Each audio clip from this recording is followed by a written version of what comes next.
in Selma town.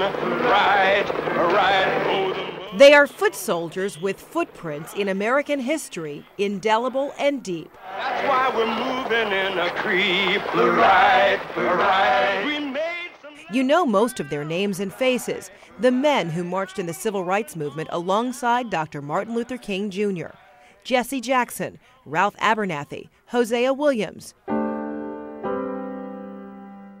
There were others, mostly in the shadows, sometimes literally in the driver's seat. I'm Tom Houck, and I was Martin Luther King Jr.'s driver. You probably do not recognize him, but part of his story will sound familiar. What are you doing? I'm trying to drive you to the stove. Do you kind of think it's funny there are funny little parallels between your role with the King family and even driving Miss Daisy, the movie? Well, I'm not Houck of that Houck, of Tom Houck. Tom Houck was just 18 at the time. 40 years later, it still gives me goosebumps. So every day I still think about it and the fact that I was able to be that close to a man that has changed the world. And changed this Massachusetts native. At an early age, he was both a witness and a participant in the civil rights movement, tagging along with a brother to picket Woolworths in support of those in the South doing the same thing. That was my first demonstration at age 12. And did it feel right? And I like carrying that sign. That same year, his mother died. Houck moved south with an aunt. He left high school, lured by everything Dr. King's dream promised. In Atlanta, he joined the Southern Christian Leadership Conference, the SCLC, which Dr. King founded. I was a foot soldier, and I saw myself as a person that was a hell of a good organizer. So clearly something happened. You know, when you became involved, you know, your roots are deeply into this movement now, and somehow you have caught the attention of Dr. King. Well, he asked if there was a person in on the staff that could help with the writing, helping answer mail. I raised my hand, and I said, Dr. King looked at me and said, "Now, Tom, I hear you've not even finished high school. How can you possibly answer mail?" I said, "I was editor of my high school newspaper."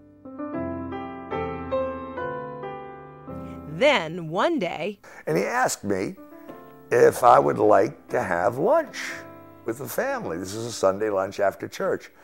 And I said to myself, I was in awe. Then the kids wanted me to play with them, go outside and play football with them. Dr. King had to go off somewhere. And by the time he came back from where he went, Coretta had asked me if I had my driver's license and said, "Would you mind taking the kids to school tomorrow morning?" This is also the start of a great relationship with the kids. What did they call you?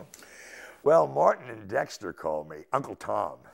Mrs. King, Coretta said, "Oh, don't call him Uncle Tom." Did they giggle about it? Did they kind of know the double entendre there? Yolanda did. And Bunny was too young. The relationships in this new extended family would endure. I'm hoping that this new computer will translate. I'll be able to get out. I won't lose anything in the process. Tom Houck, gregarious, politically savvy, and proud of his roots in the 60s, is now writing his memoir. Marty and Dexter asked me to go out in the front yard and to throw the football. Catching a pass, I fell gracelessly to the ground. The boys' laughter was loud, but I was now their play friend. What are you hoping yours will reveal that others haven't? The human side, the fun side to Dr. King, also about this young white boy that found his own dream through Dr. King. And Dr. King's love of music and conversation. He enjoyed music. Dr. King would, Dr. King used to like groups like the OJs, Gladys Knight and the Pips, Which you'd play in the car? We'd play it in the car. So we listen to WAOK radio in Atlanta. And this is before FM took off. He's my kind of fella, hey, hey. It's a tribute to a pivotal man, his movement, his family, his powerful reach and impact. I was amazed at the easygoing manner of Dr. King and his family. This has to be a huge challenge, this catalog of memories, to condense it now into the form of a book.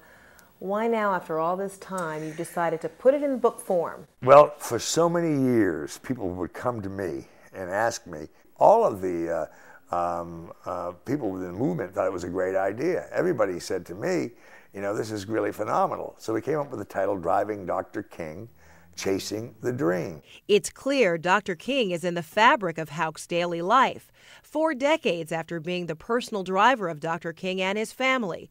Houck's home address? On Martin Luther King Jr. Drive.